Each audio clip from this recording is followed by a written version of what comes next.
Sports Professor inside the $1.3 trillion business of sports.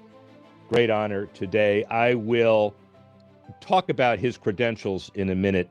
It's Gary Bettman, the commissioner. How are you? Good. Does that 1.3 trillion include sports betting? Well, no. All right, let me start over. Rick Horrow, the $1.9 trillion. Yeah, that's what it is. So this is well put. We'll talk about that too. So Commissioner Bettman is contributing to this. And let me just quickly, by way of introduction, everybody ought to know anyway, but he's the longest tenured commissioner existing, alive in all major sports. That's some introduction. Yeah, sorry. 29 years, commissioner since early 93. He has been singularly responsible for increasing franchise values, revenues, television deals, labor peace, and the like. That's on the right side of the book. Not singularly. I've always had great support from ownership and terrific support from our organization at the league office and at the clubs. Never singularly. This is a team sport. It's a team sport and team leadership, notwithstanding that it speaks for itself. But the most important part of this, and he won't correct me on this, is that's on the right side of his introduction to the Sport Business Handbook chapter. The left side, it's to Rick. We're doing an interview, or is this just to pump your book? I'm going to finish it. To Rick, a good friend. Thank you, Gary Bettman. And that's the most important part of this takeaway. Good friend, and we'll always be good friends. Thank you very much for this, Commissioner. Really appreciate it. Let me remind you about this. And by the way, this is an interview. I haven't watched this in 25 years. This is one of the three Bring the Heat or Bring Basketball to Miami shirts that you and I think Billy Cunningham had. Gary Bettman, by the way, was the number 3 guy at the NBA when the Miami Heat was created. Do you remember that November 5 game against the Clippers? I don't know if you were down. Certainly Commissioner Stern was down in 1988 when we thought we had a good team on the court, but we proceeded to lose 16 straight games. I don't know if you remember that. I do remember that. I actually remember the first exhibition game that you and I put on before there was a Miami Heat in an auditorium. So everybody sat on one side of the court, and it was a huge success, actually, as evidenced by the fact that Miami ultimately got an expansion team. But that was a lifetime ago. That was a lifetime ago, as was the comment by Wes Unseld when he saw that we put up a mat on the other side of the floor to prevent people from breaking their shoulders when they walked in, because we didn't realize that you needed a little more side area than just the court. But that's why that was a long time ago. Oh, so all of a sudden, when there's a mistake, it's we. No, that was you. Singularly responsible, ladies and gentlemen. Right. And then we'll get to other stuff. But one more important thing is, you remember this? This is interesting. This was 1995-96. The Heat, the Panthers Stanley Cup final, one and only against Colorado. They were swept, but nobody expected it. The year of the rat, and the Florida Panthers, by the way, after taking a look at the Viola ownership, have come a long, long way. What's your assessment? The Panthers are in stable hands today, aren't they? They're in spectacular hands. Vinny Viola, Teresa, the rest of his family, the organization that they have in place, headed by Matt Caldwell, they are devoting their energy, their time, their resources to make sure that this club is first class in everything it does. All you have to do is look at the performance on the ice to see what they're doing, the investment in the community with the practice facility, the redevelopment of the War Memorial in Fort Lauderdale. Vinny lives down here now full time. He is committed to South Florida. He's committed to the NHL and to the Panthers, and he has the resources to back it up. So this is a great ownership, really shows you what a difference it can make for a franchise and a community. The context of South Florida receiving this message, we couldn't have been luckier than to basically have your faith in the ongoing sustainability of a Sunbelt franchise in South Florida, and the Violas basically taking the public trust and taking it to the next step, and the All-Star game next year. Perhaps one of the best rounds of the playoffs last year was the series between Tampa and Florida, the Panthers and the Lightning. And again, in Tampa, another great example under Jeff Vinnick of a franchise really embedding itself in the community and ownership really making a difference with the investments and the commitment that it's made. Hockey is very much alive and well in the state of Florida. Our players have never been more skilled, faster, younger, and the engagement with our fans has never been better.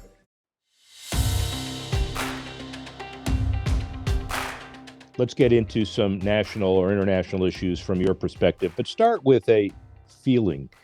You wake up on February 193, you begin your day as the commissioner of the NHL. Did you ever think that 29 years later, you would be part of the group that includes the longest tenured commissioner in any pro sport in North America? You don't, in this job, look at that horizon for yourself. I had a focus, a vision, a plan for what we could do to grow the game of hockey, and the game has grown tremendously in North America and actually throughout the world. The game has never been more competitive. I think we have the best competitive balance of the four major sports. Our players have never been more skilled, faster, younger, and the engagement with our fans has never been better. When I woke up on February 1st, 93, I was in Montreal for the All-Star game. I remember it was really, really cold, but the embrace that I got from the hockey community, particularly from ownership, was really, really warm. And they should have, based on what's been happening over time. But they didn't know that at the time. They didn't know. They took a risk, and the risk has been rewarded, which is a good thing. At the end of the day, one of the things that you did contribute in my book that you indicate that I shamelessly promote, but it was good. You wrote a significant chapter in it. And one of the things you said, when there's adversity, you deal with it and move on. You don't ignore it. You don't gloss over it. You confront it. Adversity is not an excuse. You can't be afraid of it. If anything, you got to learn from it. Talk about the pandemic and put that. I said that? Yeah, it's pretty darn good, man. And it's pretty consistent because you've had some adversity over time and most recently the pandemic. So how do you take that and other wisdom and deal with what is an incredible worldwide pandemic now in what might be year 3? Well, first of all, you have to prioritize. And our number one priority has always been health and safety of our players, of our support people, and the communities in which we play. We had to become extraordinarily knowledgeable about what the issues were and how we were going to confront them. And we had to be agile enough to execute on whatever requirements were put before us. Anecdotally, I was the weekend before we took the pause, I believe it was March 12th, almost 2 years ago. I was at Roberto Luongo's retirement jersey banner ceremony with the Panthers. And we had just, within the last prior few days, started banning the media from the locker room because we were getting concerned about the spread of COVID, although it hadn't hit yet the incredible proportions that we were about to see. And I went to do a scrum with the media during the second intermission, and the first question I got, aren't you just using COVID as an excuse to get us out of the locker rooms forever?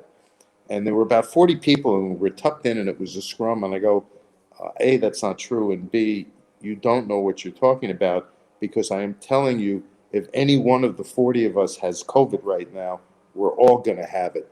And people were looking at me like I was crazy. And then the following Thursday, we then, took the pause. I remember coming down to South Florida, where my wife spends the winter, on Friday for the weekend, and then I went back north 6 months later. How do you take your long-term planning and compress it into a very small period of time and yet make some decisions on the fly and continue to try to stay ahead of all of that?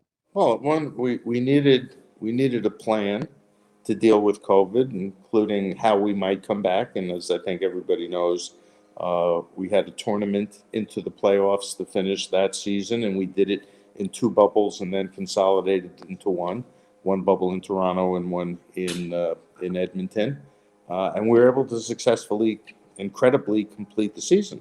We then had a plan the next season, so we needed the cooperation and agreement with the Players Association, and they were great, whether it was return to play, realignment, because last season we had to create a Canadian division because our teams couldn't cross the border, and we amended and extended the collective bargaining agreement to give predictability and stability to the game and to the business of the game.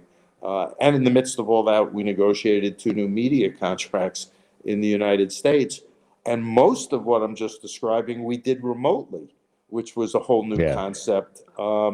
It was a challenging time. I got, as I mentioned at the outset, when you and I were kidding around, but I did get great support from ownership and their commitment to the game and their support of me, but also their financial ability to withstand what we were confronting was phenomenal.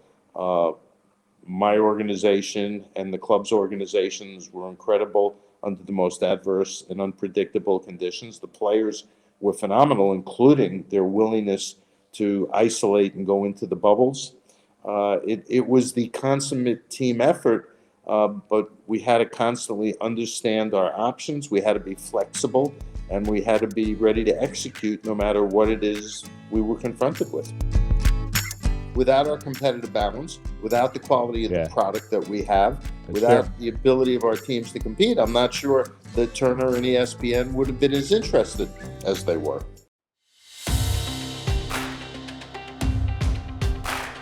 Five of the biggest business issues, and you can decide what those are, but here are my thoughts.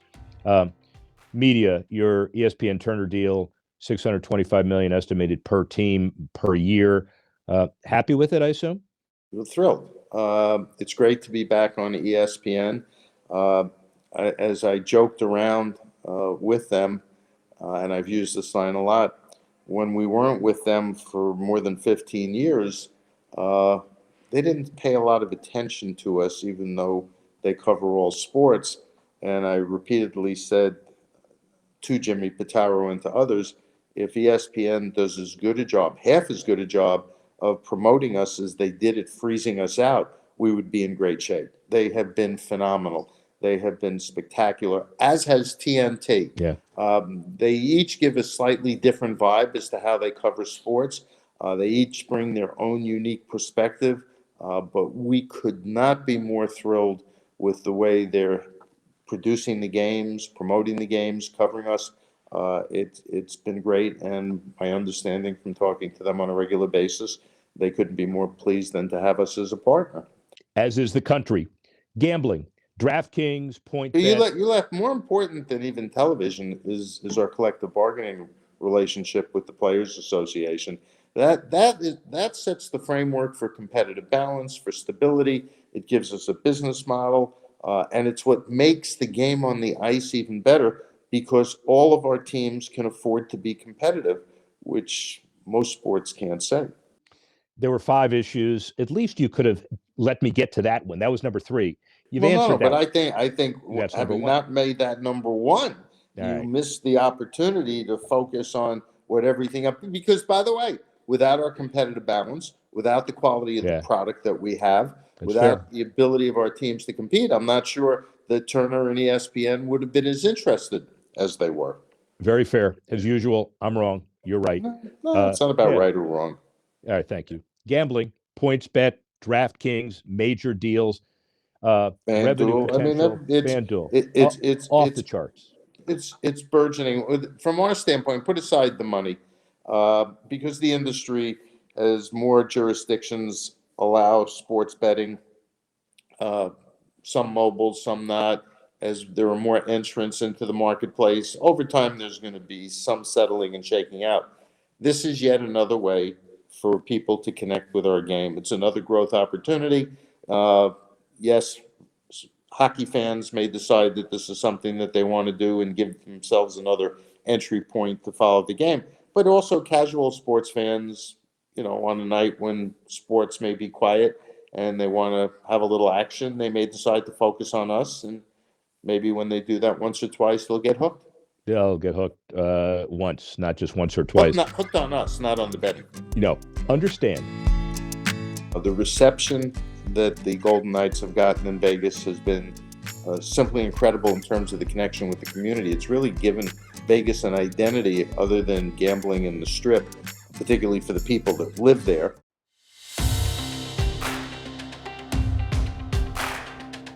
Expansion. I assume we're happy that the Kraken and the building and the revenue and the merchandise, it's just unbelievable. What's next, Houston? No, we're at 32, not that symmetry matters, but we're really proud of the fact that we now have franchises in Las Vegas and Seattle, our two most recent expansions. Both teams have been extraordinarily successful. It's interesting. People ridicule would be too strong a word. People were skeptical when we awarded a franchise to Bill Foley for Las Vegas, but all of a sudden, everybody's decided, wow, Las Vegas is great. The NFL came after we did. They say that other sports are looking at it as well. The reception that the Golden Knights have gotten in Vegas has been simply incredible in terms of the connection with the community. It's really given Vegas an identity other than gambling in the Strip, particularly for the people that live there. And Seattle has been nothing short of phenomenal. It gives us a geographic rivalry between Vancouver and Seattle. It gives us a presence in the Pacific Northwest. And the reception that community has given I think they had the ability of that something initially like 32,000 people signed up for season tickets in a building that was going to seat half as much. And I think they have a waiting list in excess of 20,000. And they've done everything like the Golden Knights right from the start. And people love their name, their logo, their uniform. David Bonderman and his ownership group and Todd Lewicki, who runs things day to day, have done everything first rate. Everything first rate. The final kind of business issue, but it's all wrapped into everything else. I'll preface it by saying no commissioner ever believes the Forbes or Sportico numbers unless you're on the high side of it. Then you embrace it. Not that you would embrace it. I'm just saying that in that context, an average franchise value of $865 million, according to Forbes. More importantly, 32% increase year over year, including last year being COVID. And the revenue significant. Penguin sold for $900 million. The new building at UBS, on and on. It increases the value of the franchises and stability of the business. I assume that's all positive for you. It's positive, but we're still being undervalued by a fairly dramatic amount. But they don't have access to our numbers. I'm not satisfied with the methodology that they use, but they're entitled to their opinion. Based on what we know, we think their numbers are low, but that's okay. The marketplace will determine. What's the biggest challenge you face as we sit here today? Well, this past week, we announced the rescheduling of the 106 games that had to be postponed because of COVID. The players, as I mentioned, have been great. On a voluntary basis, every player in the NHL had been double vaccinated except one. He ultimately got COVID. But the variant Omicron has been incredible in terms of disrupting. We had a board meeting in early December where we told the board the number of people that were in our COVID protocol, number of players, and it was less than 20. 16 days later, it was 10 times that amount. I hope we're through the Omicron variant and there isn't another wave, but the immediate challenge is to safely get us through this season and award the Stanley Cup as planned in June. Unfortunately, and I know it was important to so many of our players, we in the Players Association declined to participate in the Olympics in Beijing because we simply needed those 3 weeks when we normally would have taken a pause to reschedule the games. So the immediate goal is to get through the season. The long-term goal is always to make sure we're connecting with our fans and growing the game. To be that close to the players who have just won it, and to look in their eyes and to see the raw emotion of what they've just accomplished, the hardest playoffs in all of sports. As a fan of the game, that's a real kick. What's your proudest moment in the last 29 years? I don't do that. You know me long enough to know that. The thing that I like doing the most is presenting the Stanley Cup. I mean, it's an incredible honor. It's the most iconic trophy in all of sports.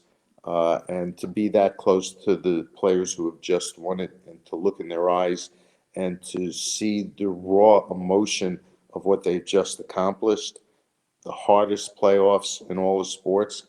As a fan of the game, that's a real kick and a real honor. It's not that you relish the good-natured booing, but you take it in stride. What booing? What booing? There it is. There it is, ladies and gentlemen. That's about, What are you all talking you about? need. That's about all you need, ladies and gentlemen.